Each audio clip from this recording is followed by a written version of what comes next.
Seja bem-vindo, amigo do RFcast, amiga do RFcast, você que nos acompanha agora pela TV YouTube, digamos assim, agora é a TV RFcast, não mais só um podcast. Então vamos lá, e esse programa falará do Campeonato Brasileiro 2018, que sagrou o Palmeiras campeão. Não vamos entrar em discussão, é Deca, é Rénia, quantas vezes o Palmeiras foi campeão? Por hora, não é discussão. Vamos analisar, opinar sobre o que foi este Campeonato Brasileiro 2018. Cola com a gente, estou gravando na quarta-feira. O jogo do Atlético Paranaense e Júnior de Barranquilla está correndo, por enquanto, 0-0. Vamos lá, a análise do Brasileirão. Na última rodada, tivemos os jogos que definiram rebaixados, o G6, G4 e quem vai para a Sul-Americana. Então, vamos analisar e ver no que dá. O campeão já era antecipado, Palmeiras, o melhor elenco. Isso acho que não tem dúvidas de que foi o melhor elenco. Depois que o Filipão chegou, arrumou a casa. O vice-líder Flamengo foi até longe demais, ao meu ver, porque o Flamengo tem um time limitado. Tem ali o Everton Ribeiro com um grande valor, mas não tem mais alguma peça ali ao nível de Everton Ribeiro. Peças que poderiam ser como o Diego, talvez, o Vitinho, que veio contratado a peso de ouro, mas não rendeu aquilo, a defesa muito fraca. Os laterais Rodinei, René, Pará e Trauco, os 4 laterais, não dá um bom lateral para o Flamengo. O Internacional fez uma boa campanha, chegou até a almejar título e creio eu que a diretoria colorada pôs aí um saldo positivo.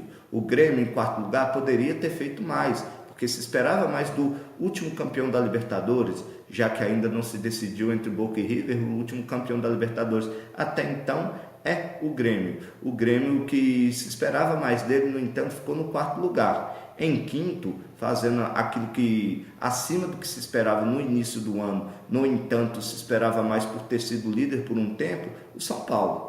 Então, assim, imaginamos que é um misto de dever cumprido e frustração o time do São Paulo. E em sexto, confirmando um jogo dramático, eu falo isso porque eu estive no Independência no sábado, o Atlético completou aí o G6 entre trancos e barrancos, digamos assim.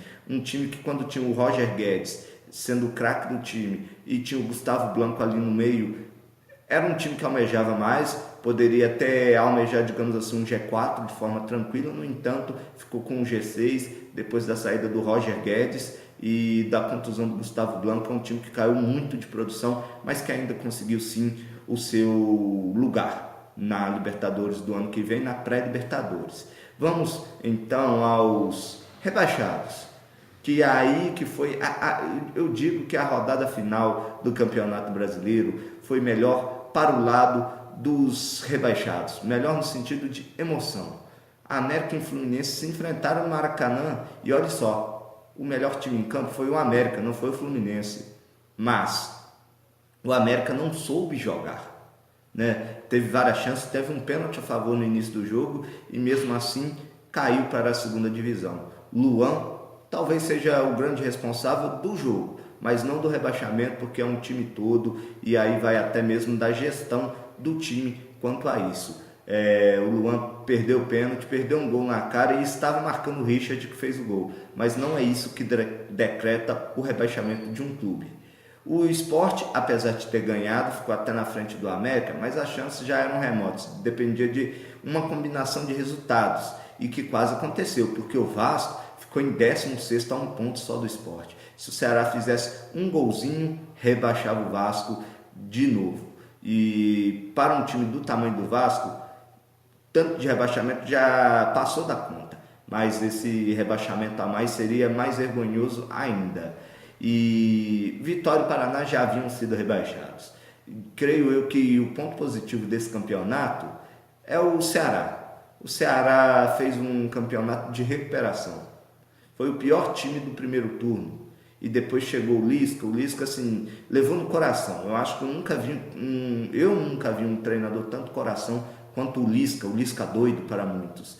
Então, o Ceará, digamos que foi uma boa surpresa, que até confirmou sua vaga, digamos assim, a sua permanência na Série A de forma antecipada. Poderia ter ganhado do Vasco e assim conseguir uma vaga na Sul-Americana, mas empatou em 0-0 num jogo de bela atuação do seu goleiro, o Everson, que é um dos goleiros revelações, um dos melhores goleiros do campeonato, e do outro lado, o Fernando Miguel, que nos últimos jogos assumiu a titularidade, e ai do Vasco, se não fosse Fernando Miguel, o Vasco poderia estar rebaixado.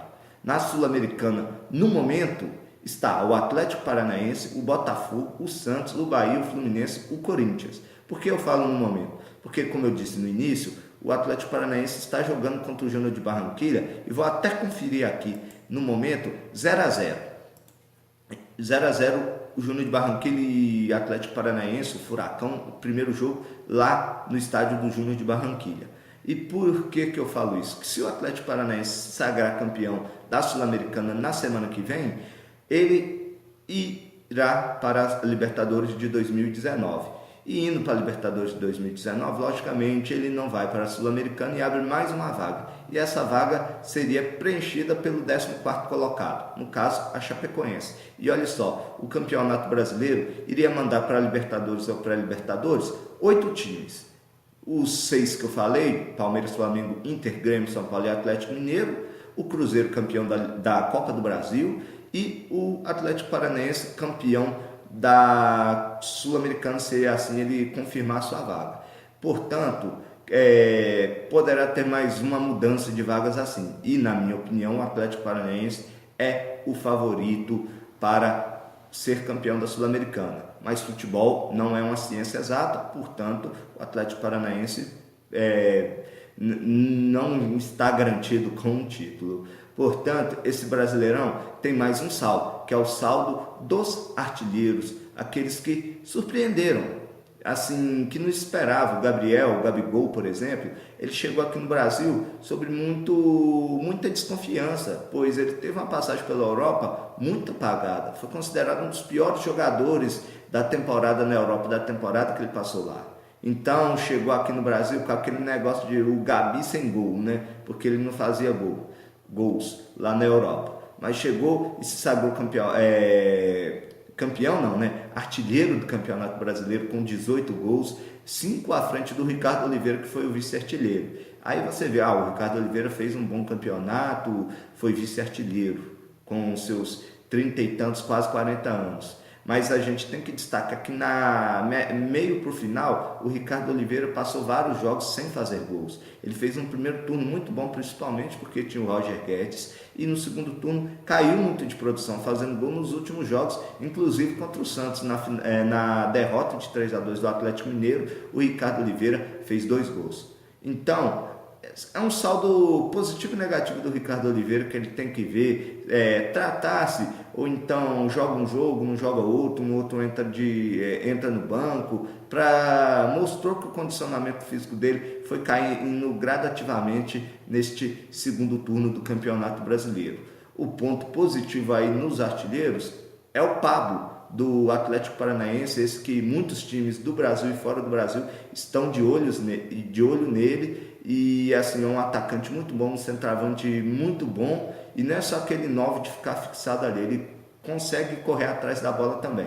Então assim, esse Campeonato Brasileiro teve vários pontos positivos. Ficaríamos falando aqui 1 hora sobre o que é o Campeonato Brasileiro de 2018, o que foi o Campeonato Brasileiro de 2018, vários assuntos. No entanto, queremos fazer vídeos mais curtos e destacamos isso. Palmeiras fazendo o que era o seu dever, com um elenco desse tinha que ser campeão brasileiro e também de outros campeonatos, ser campeão da Libertadores ou Copa do Brasil. No entanto, se sagrou campeão brasileiro. Não é demérito. No entanto, para um time que alguns meses atrás poderia ser campeão de 3 competições importantes, foi só de 1. Então, assim, é um saldo positivo e negativo ao mesmo tempo. E os outros clubes conseguiram, dentro do possível, fazer o melhor que podia, a grande maioria deles. E a frustração talvez por alguns clubes que se prospectava algo maior deles, que é o caso do América. O América no início do campeonato não sonhava com zona de rebaixamento. Era um time que estava bem ficava ali 12º, décimo sempre, ganhava em casa, incomodava bastante, mas o time se mostrou pequeno no momento que não podia se mostrar pequeno, que era na hora final. Que se fosse um time que tivesse ganhado do Paraná, que já estava rebaixado quando enfrentou o Paraná, e tivesse ganhado do Grêmio, que veio com um time de garotos, né, um time quase que sub-20, são aí 5 pontos que o América perdeu e que decretou o seu rebaixamento. Portanto, é isso. Para o Brasileirão Série A 2019, sobem Fortaleza, campeão, um trabalho lindo do Rogério Ceni. O CSA, sobe o Goiás, que foi treinado pelo Ney Franco e será treinado pelo Barbieri, e sobe o Avaí. Esses 4 pegam a vaga que foi de Vitória, América, Sport e Paraná.